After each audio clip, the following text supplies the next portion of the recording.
Le 9 août 1969, à Los Angeles, une nuit d'horreur s'abat sur une villa isolée de Cielo Drive.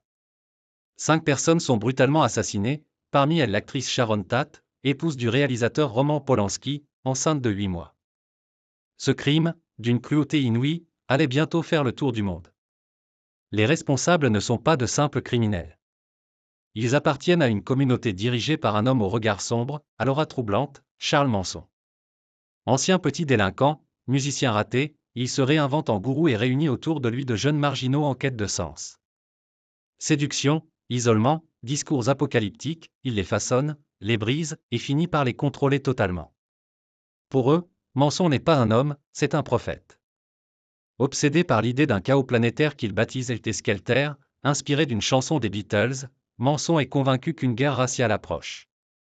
Pour la déclencher, il envoie ses fidèles commettre des meurtres atroces, afin de laisser croire qu'ils sont l'œuvre de militants noirs.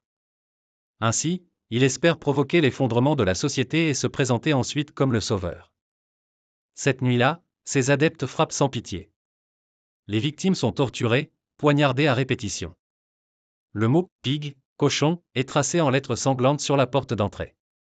Le monde entier découvre le lendemain des images insoutenables. Hollywood, symbole du rêve et du glamour, devient soudain le théâtre d'un cauchemar sanglant. Le procès, 2 ans plus tard, fascine et glace les spectateurs.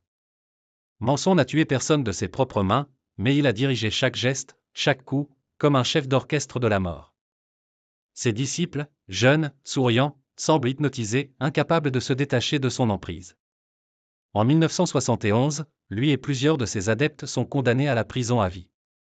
Jusqu'à sa mort en 2017, Charles Manson incarnera la figure du mal absolu.